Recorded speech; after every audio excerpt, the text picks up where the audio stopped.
Imagine dormir no chão, sem cama, sem dinheiro, sem saber se teria comida no dia seguinte.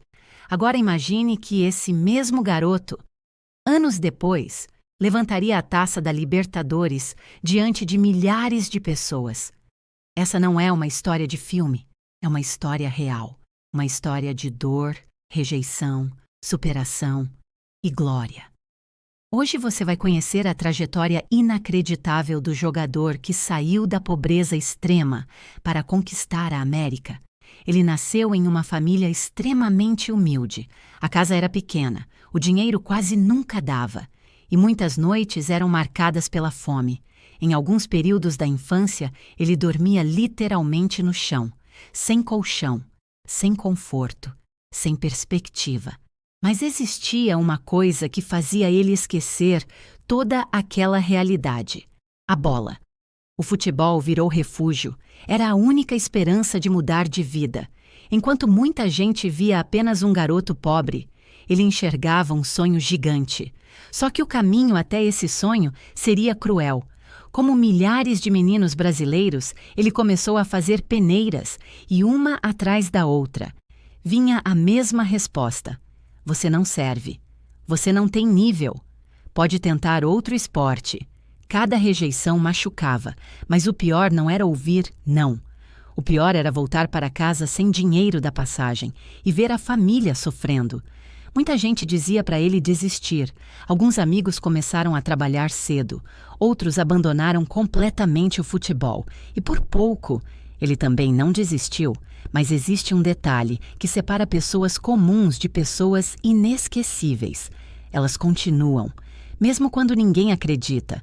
Depois de anos difíceis, surgiu uma oportunidade. Um pequeno clube decidiu dar uma chance. Não era fama. Não era salário alto, não era glamour, era apenas uma porta entreaberta. E ele entrou com tudo. Treinava mais do que todos, chegava antes, saía depois. Porque ele sabia uma coisa: quem já dormiu no chão não tem medo de lutar. A evolução começou a chamar a atenção. Os técnicos perceberam algo diferente. Talento? Sim, mas principalmente fome de vencer. E foi aí que a carreira começou a mudar. O garoto desacreditado começou a crescer no futebol profissional. Os jornais começaram a falar dele. A torcida começou a cantar seu nome. Aquele menino pobre agora enfrentava grandes clubes, grandes estrelas, grandes estádios, mas ele nunca esqueceu de onde veio. Em entrevistas, sempre lembrava da infância difícil, da mãe lutando, das dificuldades, das noites dormindo no chão. Tudo aquilo virou combustível, até que chegou o maior desafio da carreira: a Libertadores. A campanha parecia impossível.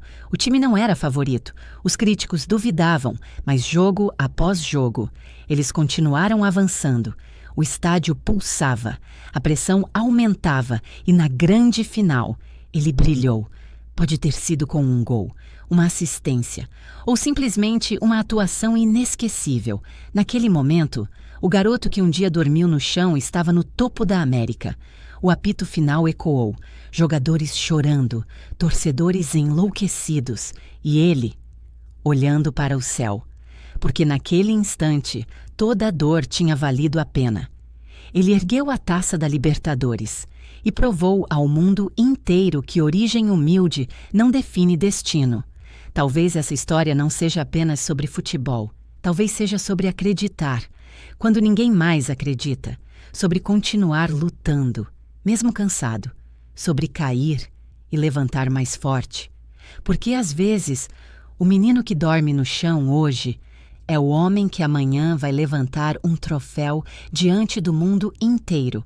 E a maior vitória dele nunca foi a Libertadores. Foi nunca ter desistido.